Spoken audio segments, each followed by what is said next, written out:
This very special holiday episode of The Four Top, actually it's the Two Top this time, was brought to you by Conegliano Valdobbiadene Prosecco Superiore DOCG. Not all Proseccos were made the same, and later on in this episode, you will hear more about this beautiful UNESCO World Heritage designated region. Except no substitutes, people, and please take note because Martin and I get a little too excited about these amazing wines and we talk too fast, and I want to slow down here and make sure you know the full, proper title of the source of the very, very best Proseccos. That's Conegliano Valdobbiadene Prosecco Superiore DOCG. This campaign was financed according to EU regulation number 1308-2013. And now, let's roll this show. You know, Catherine, I do have a joke about podcasts. Oh, yeah? Let's hear it. Yeah. Well, you could only hear it on Apple Podcasts, Spotify, Stitcher, or wherever you get your digital audio. And I'll probably hear it because I'm a podcast freak.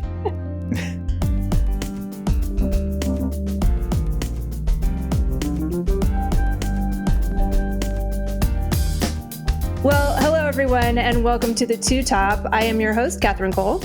And I am your host, Martin Reyes, MW. And this is the second of 3 special holiday season episodes in which we turn your favorite wine podcast, The Four Top, into a Two Top. That's right. We are 2 down. We're 2 top less.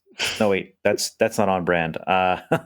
We are now a 2 top. Yes, we can just chat about the wine industry issues that interest Catherine and me the most. That's right, Martin. And I seem to recall that I got all excited about this idea when we were talking about it. And at one point I said I wanted to talk about blockchain and sustainability during this episode. And then you reminded me that we actually do have listeners and we will absolutely lose them if we go down a deep and dorky rabbit hole. Basically, this brings up something that I thought we could and should talk about in this episode. And that is, how are we communicating in the wine industry? And ask ourselves, how are we communicating here at the Four Top?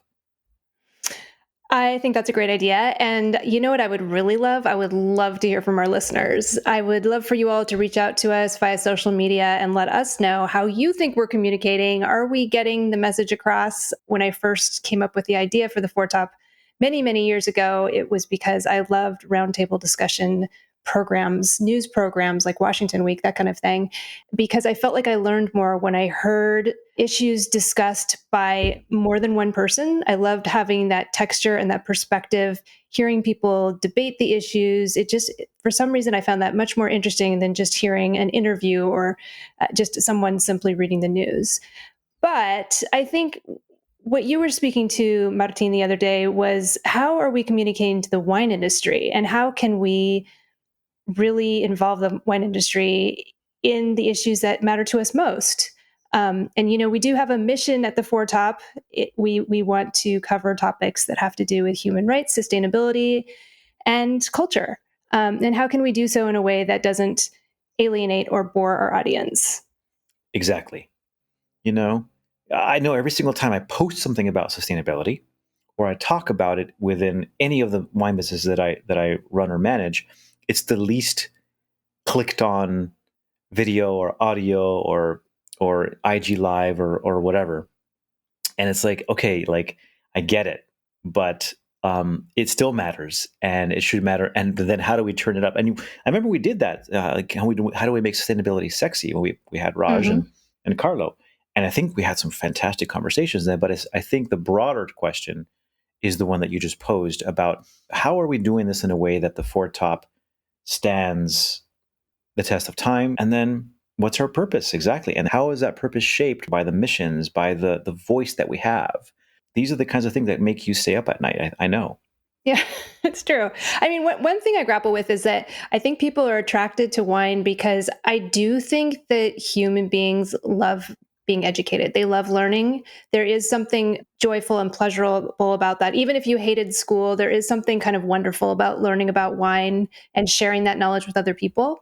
So we know that people want to learn, But I so often see that even in social media feeds, it's off-putting because it seems like you're being, lectured at. So I guess I love the sustainability tangent that we were on, because that is the big issue that I think you and I both grapple with. How do we make sustainability interesting? How do we communicate about it in a way where people don't feel like they're being lectured?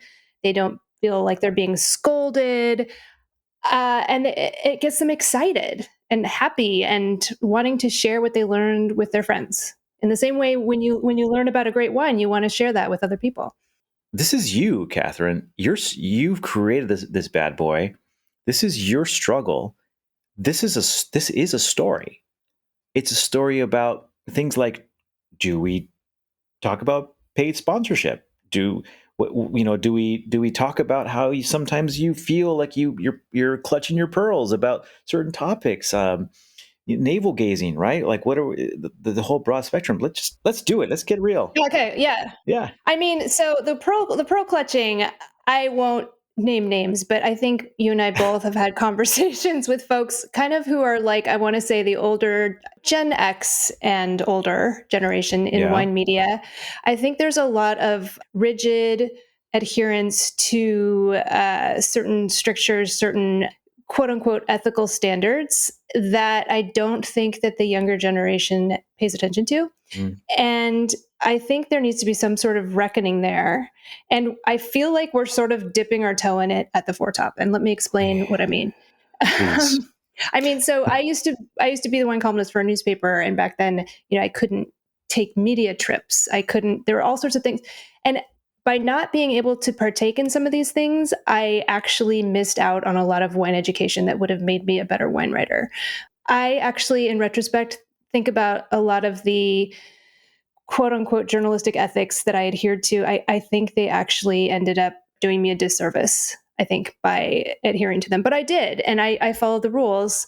And I just think that times are changing. So, one of the Mm. ways in which we are kind of, I would say, breaking the old rules, there used to be the church and state rule where you would have your advertising staff at a publication and then your editorial staff. And never would the two meet, or that was the idea anyway. That's hard. That's some hardcore lines out there in some newspapers. I've seen them. Yeah. And you and I have talked to James Molesworth about this, and he is very adamant about the fact that, and this might come as a surprise to some of our listeners, at Wine Spectator, advertising does not have any sway over what is covered on the editorial side or what score a wine gets. Can I clarify something? It's one thing to just look at a magazine and look at a score and say there happens to be a advertising of that wine right there on that same page or the page after. Oh my gosh, they're paid to play. That's what it seems like. And it seemed like that for 15 years of my wine trade until I got the score. You get the score first. Yeah, but I And mean, then the thing that confuses people is then the advertising team is like, great, I get to go knock on all those doors and try to sell them ads. from my experience, it wasn't one of those things where, hey, pay a little advertising dollars and maybe you might get a good score. That's not true, at least in my experience. That's all I wanted to say.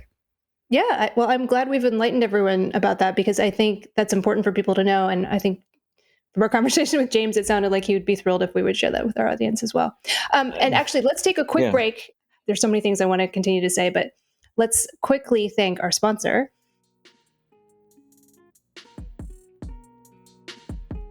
Yes, it is time for our sponsor break. And if you are a sparkling wine nut like I am, you know to look for that mark of distinction on the neck of any Italian bottle of wine. But with Prosecco, this is especially true for me. DOCG. D-O-C-G. DOCG. When you see the DOCG designation in Italian winemaking, that means something. Every bottle that carries this distinction with a very specific number makes it unique, makes it traceable, and in particular, the Conegliano Valdobbiadene DOCG Prosecco Superiore wines, they are the agreed standard bearer of quality amongst internationally competitive sparkling wines due to that special quality of their terroir, Terruño. There's different languages for saying the same thing. And this region leads its peers in that DOCG category from the standpoint of research, scientific studies, viticultural protocols, sustainable initiatives, among many other points that can help underscore the distinction in the category of Prosecco, generally speaking. Yeah, and within the DOCG, there are certain designations that, if you see this on the label, you know you're getting an even sort of higher quality wine, or a wine that's valued even more because of the vineyard from which it came. Most notably, Cartize. Right, Cartize, perfect example. Yes, please. Yeah, I would say it's the Grand Cru of Conegliano Valdobbiadene DOCG. It's the steepest and most sought after hillsides of the region. But then also there are the Rive. I think you mentioned those earlier, Martin. Yes, these are, you think of them as like, actually you said it best. I think you mentioned them as like the Cru Village. Yeah. Of the Conegliano Valdobbiadene, right? They are from a specific place rather than being blends, but they are always vintage dated, which then is a sign not just of the region, but also of the time, and that matters for top quality sparklings like this. Yeah, so I am tasting now an organic Valdobbiadene Prosecco Superiore DOCG, and it is Millesimato 2021. And this is from a producer, Bortolomiol. It's called Jus Naturae. I feel like done. Your accent. It's cool. I was going to say, I feel like we're throwing so much Italian at our listeners. Bear with us, everyone. Bear with my American accent. I think Jus Naturae, I did take Latin at one point in my life. I believe it translates as natural law. And I have to say, the Bortolomiol tasting room looks like one I'm going to have to visit next time I'm in Valdobbiadene. It's this beautiful park devoted to modern art. It's right in the center of town. It's called Parco della Filendetta. And I'm really loving this wine. It's crisp, it's minerally. I'm getting cucumber, rosewater, white peach. I'm even getting some peach pit, which I actually like. I like a little bit of astringency. I find it to be very food friendly. So yeah, really enjoying this wine. And thank you to Conegliano Valdobbiadene for supporting the Foretop. This campaign was financed according to EU regulation number 1308/2013. And now, back to the conversation. Martin, I think I mentioned earlier that we're kind of dipping our toe in the water of what I would say 15, 20 years ago would be considered to be ethically unsound in media, in that podcasts take sponsorship and then the host reads the sponsor what we call a mid-roll. So you and I just talked about our sponsor, and yet we're the hosts. So we cross that line between church and state. And at the Foretop, it's even sketchier because we take sponsors who are wine producers, which I love because we have these sponsors who I really talk, Catherine. we have these sponsors who I really believe in.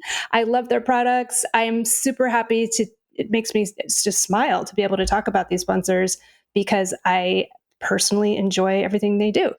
That is media today. Media today, a journalist is no longer a journalist. A journalist is a brand, and everything is branded, and content is sponsored, and that is just the way it is. And so you have to find your own kind of moral compass and figure out how to do it without presenting biased communication to your audience. And the balance we found at the Foretop is I don't think you ever hear us talking to a winemaker, interviewing a winemaker about their wine. We talk about issues that the wine industry faces. We talk about issues that the world faces and how that relates to the wine industry. But we never say, unless it's like a dessert course, we never say, oh, this wine is amazing and here's why. So that is how I, just in running this business, have been able to draw that line and draw that distinction. But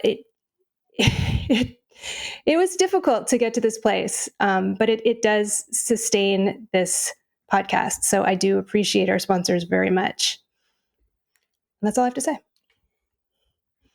Catherine, that is some honest talk, and it's kudos to a point of vulnerability. that you made. And I think it's good for all of us, including me, to hear about this, because until you laid it out that way, I hadn't been thinking about it in these terms. But this is time that you've invested. You're putting out content. Isn't it fair to find a way to derive some income for that as a livelihood? Well, I also have to pay my team. If you like the content, then that takes money to build. It takes money to reach out to the guests and schedule and coordinate, and then run. There's a lot of costs involved with this, right? Somewhere in there, we do talk about getting paid what you're worth. If people like what the Four Top is pumping out, and by that I really mean you. Let's not kid ourselves. You are the tip of the spear of this entire podcast. Your brainchild, your creation. If it's ethically done, and if it's tastefully done, and if it's built with a sense to do the right thing for the right reasons, wouldn't it be fair for there to be some value in both people who have the funds to support you, to have a platform and to get their word out, and then for our listeners to say, yeah, let's keep her going. Let's accept that little bit of sponsorship for the greater good. Yeah. So I guess what I'm saying is thank you to our sponsors, because I think by sponsoring this content, they are acknowledging that they appreciate, all the time we put into, contacting potential guests, coming up with episode ideas. We do a ton of research, as you know, Martin. We send out long prep emails with tons of articles for everyone to read and consider. We get everyone's photo and bio. Then I write a script. Then we record. Then we edit the recording, 2 or 3 times. It just goes on and on and on. And we couldn't do that if we were rushed. We are just so lucky to have our sponsors. And so I'm just grateful. This just sounds cheesy, but grateful for our amazing sponsors and for our listeners for understanding this kind of new media model that I kind of had to learn along the way. It's impossible to always get it right. Mm-hmm. We're going to make mistakes. You're going to make a mistake. I'm going to make a mistake. Our sponsors may make a mistake. I don't know. Our guests may make a mistake in terms of crossing some accidental ethical border or boundary, and making this mistake that has some dissonance out there that reverberates incorrectly. Listen to us. Listen to Katherine. Is our heart in the right place? I feel like what is being conveyed here is an earnest and thoughtful intention.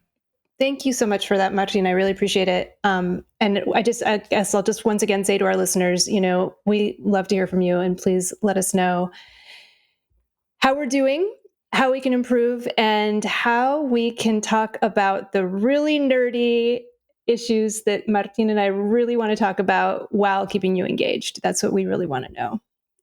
Yes. And with that, let's wrap this up. Let's do it.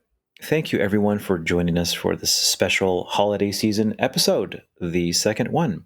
We've been having a lot of good times, and I want to make sure that you are also enjoying the temporary conversion of a 4-top into the special holiday season 2-top. You can find me, Martin Reyes, MW, at winewise.biz. Let's keep that one simple this time.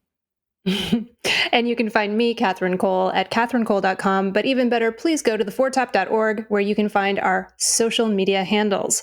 Please get in touch with us and let us know what you'd like to hear from the 4-top in future seasons. And do you like the 2-top? Do you want to hear more of those? I think I do. I seem to drink a lot more when that happens. Signing out from the lovely Napa Valley and Venetia. Beautiful little town here. Thanks so much for listening, everyone. And signing out from the high fiber protein packed city of Portland, Oregon. Thanks, everyone. Bye-bye. This has been the 4-Top Podcast. Katherine Cole is our executive producer. Izzy Kramer is our senior producer. And I'm Keelan King, sound supervisor. We are also assisted by audio editor Michelle Richards, editorial assistant Nick Toole, and media assistant Ruby Welkovich. Please visit our website, the4top.org, to learn more about us, listen to back episodes, reach out to us on social media, and purchase books written by our amazing panelists. And if you have not already subscribed to The Foretop on iTunes or Spotify, please do so and leave us a rating. Stay safe out there, and thanks for listening.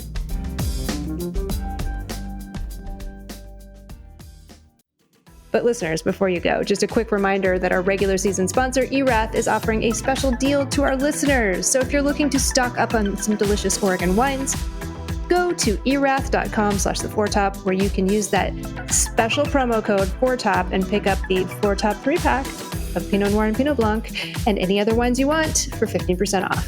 Thanks, guys.